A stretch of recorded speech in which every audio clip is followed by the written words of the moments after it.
All right, finally, here we go. Today, the most highly requested video. What's up, guys? I'm Brian Sakawa. You're watching He Spoke Style, and this is my watch collection.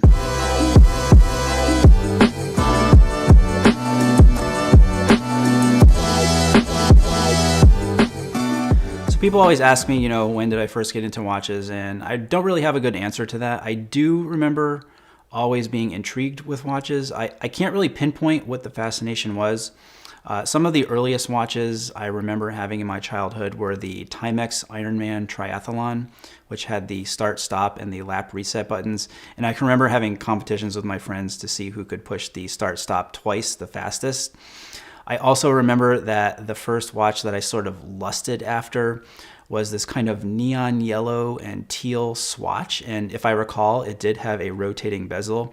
And then, of course, my first luxury watch as a child was the Gucci with the red and green dial that I bought on Canal Street.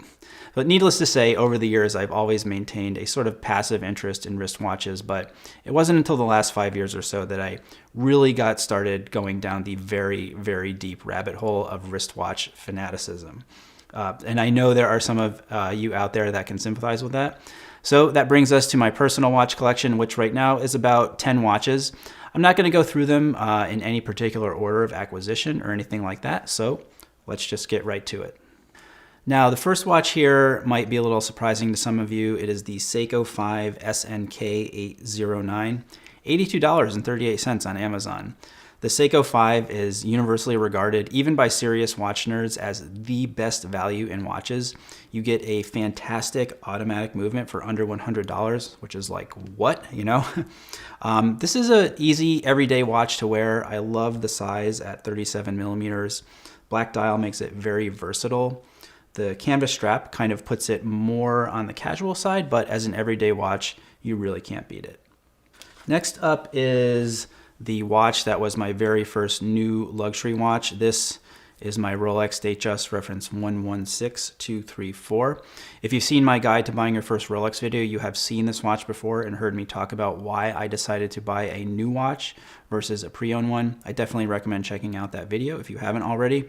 It took me a long time to figure out what exact Datejust I wanted. Obviously, I went with something that is extremely classic and that I feel matches my personal style very well.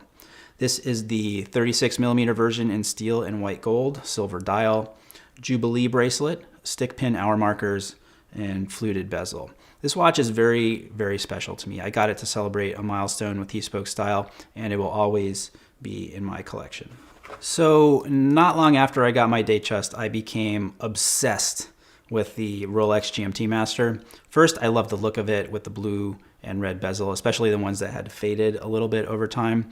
And then finding out more about the history of the watch, which was introduced in 1954 for Pan Am pilots, and that it really was and is a tool watch, which allows you to tell the time in 2 different time zones at once.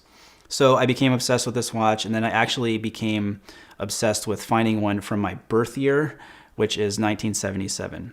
So the watch I eventually found with the help of my friend James Lambden from Analog Shift is this one, my reference 1675 5.2 million serial number, which dates it to 1977.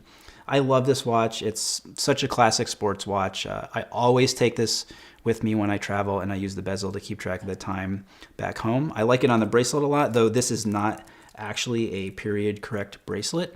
I also do like to swap out the bracelet for a leather or suede strap sometimes, and a NATO strap in the summer. This next watch is the Cartier Drive. This is the original example from 2016, which was the first year they introduced the Drive. This was a very different kind of watch for Cartier, which is one of the reasons that I liked it. With this watch, they were trying to introduce something that was more specifically aimed at the male consumer, and this watch is said to have a bit of an automotive inspiration.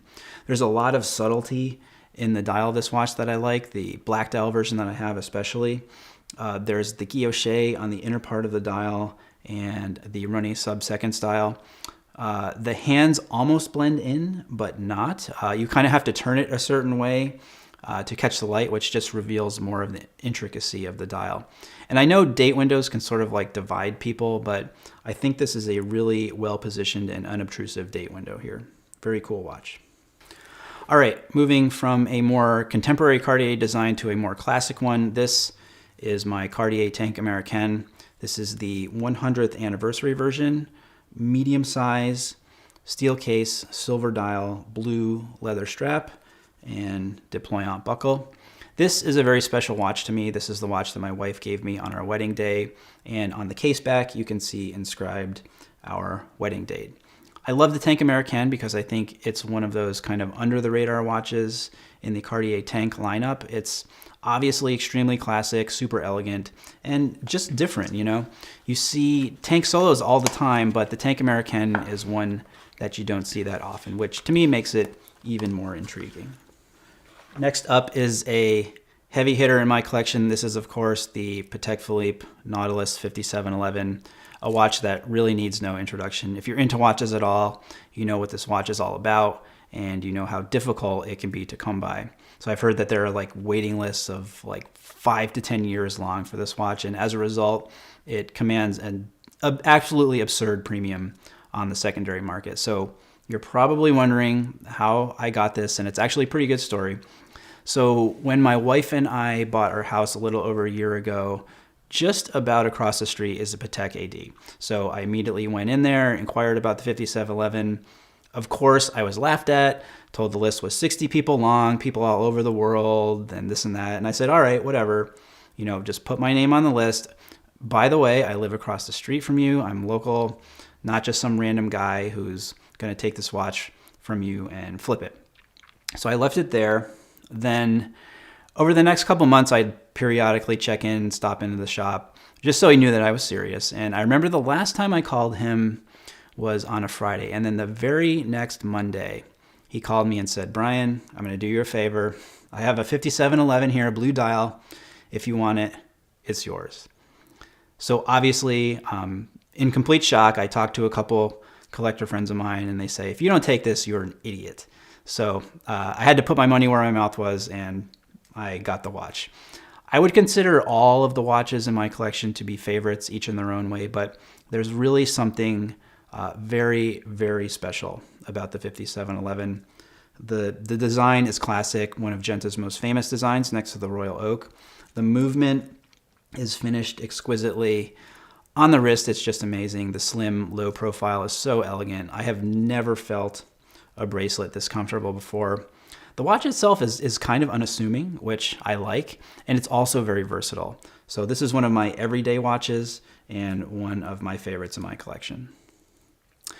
All right, moving on to what could probably be called the centerpiece of my collection, and that is this watch right here, the Lange Söhne Datograph. This is the original version, reference 403.035 in platinum. Every time I look at this watch or have it on my wrist, I am just in awe. So it's no secret, you know, that I am a big fan of Lange Söhne, one of my favorite brands. There's just something about Lange watches that speak to me, whether it's from a design perspective, like the outsized date windows, the way that dials are laid out, the amazing finish on every facet of the watch, and of course the beautiful, beautiful movements, which the Datograph is definitely known for. Of all of the versions of the Datograph out there, for me, the original one is one of the best, and mostly due to the case size because it's 39 millimeters. The up-down version with the power reserve indicator is 41 millimeters, which for me is really kind of pushing the envelope size-wise, especially considering the thickness of the watch. The chronograph mechanism is one of the most buttery smooth that I have ever felt before. The Datograph has been called the most important modern chronograph, and I feel extremely fortunate to have one in my collection. I actually wear this watch all the time, and of course if you're a watch guy, you know what this watch is, but like the 5711, this one kind of flies under the radar for a lot of people, and I like that. I like the fact that, you know, the case back notwithstanding, that there is a sort of subtle, not totally in-your-face quality to the Datograph. Next watch I have here on my wrist actually is my IWC Ingenieur Automatic, another simple, classic, timeless, very versatile watch. Speaking of versatile, I did do a styling video for this watch wearing it with 3 different outfits, so definitely check that out if you haven't already. There are a couple things that I really love about the Ingenieur. One, again, it is sort of that under the radar watch for IWC. You know, it's not the big pilot, it's not the Portuguese line. Another thing is that it has in its design history a version that was created by Gerald Genta. That one was the Ingenieur SL reference 1832 from 1976. And although the new version, which I have, more closely resembles the original from 1955, I do like that there is a little bit of Genta in this watch's DNA. Next up is the TAG Heuer Carrera Blue Dreamer, which was the first watch collaboration that Seiko did with the Rake and Revolution. This was a limited edition of 100 pieces. I wanted this watch as much to support my friend as I did just because I think it's a really beautiful, beautiful piece and extremely unique.